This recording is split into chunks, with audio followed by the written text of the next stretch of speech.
নমস্কাৰ। আজিৰ এই ভিডিঅ'টো দ্বাদশ শ্ৰেণীৰ এডভান্স আছামিজ অৰ্থাৎ ঐচ্ছিক অসমীয়া পাঠ্যপুথিৰ অন্তৰ্গত অসম কেশৰী অম্বিকাগিৰি ৰায়চৌধুৰীদেৱৰ দ্বাৰা বিৰচিত ই যে অগ্নিবীণাৰ টান নামৰ কবিতাটিৰ অতি সম্ভাৱ্য প্ৰশ্ন উত্তৰসমূহ আলোচনা কৰিবলৈ ওলালোঁ। ভিডিঅ'টো আৰম্ভ কৰাৰ আগতেই মোৰ চেনেলটো ছাবস্ক্ৰাইব কৰিবলৈ অনুৰোধ জনালোঁ। পোনপ্ৰথমেই মই ই যে অগ্নিবীণাৰ টান কবিতাটিৰ মূলভাৱ আলোচনা কৰিম। জননী জন্মভূমিশ্চ স্বৰ্গাদপি গৰীয়সী। এই স্বৰ্গাদপি গৰীয়সী জন্মভূমিৰ প্ৰতি দেশকাল পাত্ৰভেদে কবিকণ্ঠ মুখৰিত হৈ আহিছে। অম্বিকাগিৰি ৰায়চৌধুৰীদেৱৰ কবিতাটো এই ৰহস্যবাদী আৰু স্বদেশপ্ৰীতিৰ সুৰ শুনিবলৈ পোৱা যায়। যদিও এই দুয়োটা ভাৱধাৰা তেওঁৰ কবিতাত বিদ্যমান, তথাপিও বেছিভাগ কবিতাত স্বদেশপ্ৰীতিৰ ভাৱ প্ৰকাশ পোৱা দেখিবলৈ পোৱা গৈছে। কবিৰ ই যে অগ্নিবীণাৰ টান কবিতাটিতো স্বদেশপ্ৰেমৰ ভাৱ পৰিস্ফুট হোৱা দেখিবলৈ পোৱা যায়। পৰাধীন ভাৰতবৰ্ষত শোষকৰূপী ব্ৰিটিছৰ বিৰুদ্ধে সকলো ভাৰতবাসীক জাগৃত কৰাৰ উদ্দেশ্যৰে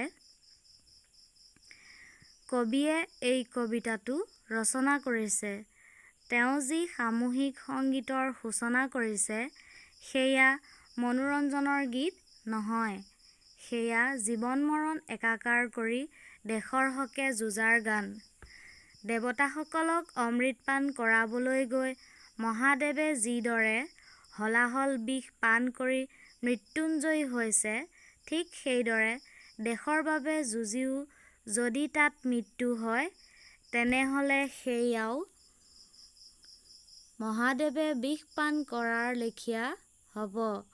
কবিয়ে সকলোকে অনুৰোধ কৰিছে যাতে সকলোৱে হীনমান্যতা পাহৰি ভীৰুতা দৈন্যতাৰ ভাৱ দলিয়াই একেখন নাৱৰ যাত্ৰী হৈ স্বাধীনতাপ্ৰয়াসী সংগীতত সকলোকে একেলগে একেসুৰে আগবাঢ়ি আহিবলৈ অনুৰোধ জনাইছে।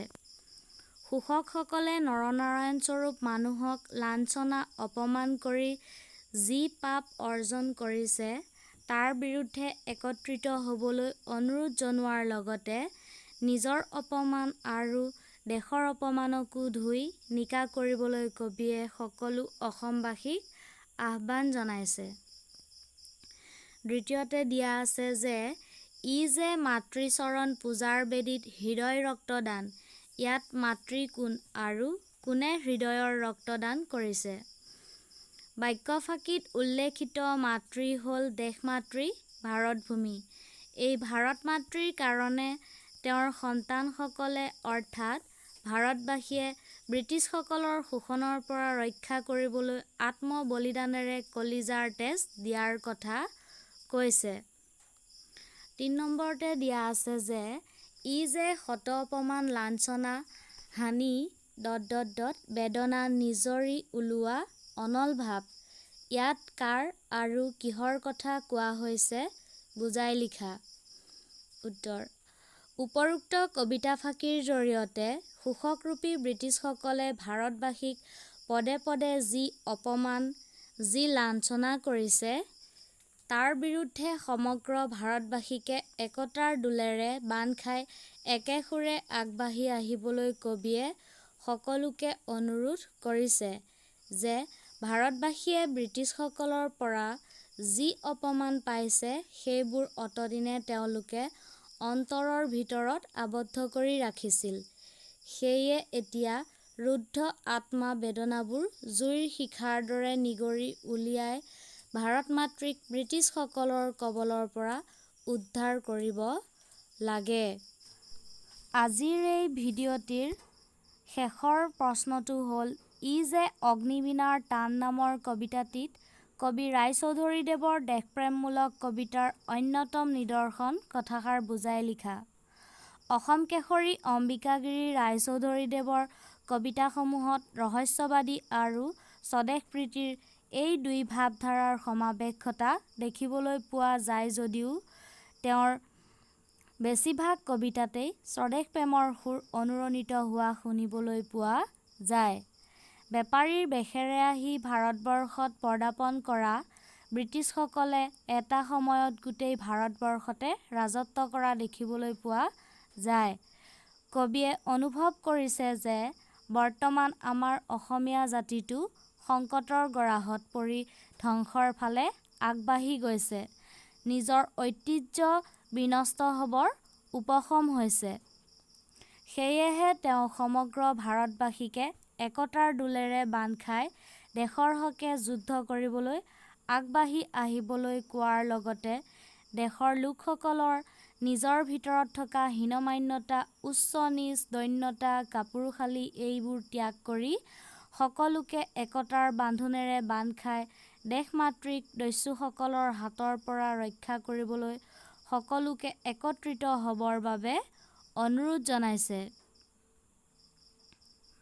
ৰায়চৌধুৰীদেৱে দেশক কেৱল এক ভৌগোলিক পৰিসীমাৰ মাজতে আবদ্ধ কৰি ৰখা নাই। তেওঁৰ দৃষ্টিত দেশখন তেওঁৰ মাতৃ আৰু তেওঁলোক সেই মাতৃৰ সন্তান। মাকৰ অপমানৰ প্ৰতিশোধ ল'বলৈ সন্তানে যিদৰে নিজৰ প্ৰাণ পৰ্যন্ত বিসৰ্জন দিয়ে, সেইদৰে দেশমাতৃকো অপমানৰ পৰা মুক্ত কৰিবলৈ তেওঁলোকৰ প্ৰাণো যদি দিব লগা হয়, তাত কবিৰ আক্ষেপ কৰিব লগা একো নাই। কিয়নো ব্ৰিটিছসকলে মানৱতাক অৱমাননা কৰি যি মহাপাপ অৰ্জন কৰিছে, সেয়া নাশ কৰাৰ সময় সমাগত। কবি ৰায়চৌধুৰীদেৱৰ দেশমাতৃৰ প্ৰতি একান্ত ভক্তি থকাৰ বাবেই তেওঁৰ কবিতাসমূহতো সেই ভাৱ প্ৰকট হোৱা দেখিবলৈ পোৱা যায়। কবিৰ আন আন কবিতাসমূহৰ দৰে ই যে অগ্নিবীণাৰ টান কবিতাটিতো দেশপ্ৰেমৰ সুৰ শুনিবলৈ পোৱা যায়। ভিডিঅ'টো ভাল লাগিলে লাইক কৰিবা, শ্বেয়াৰ কৰিবা আৰু চেনেলটো ছাবস্ক্ৰাইব কৰিবলৈ নাপাহৰিবা। ধন্যবাদ।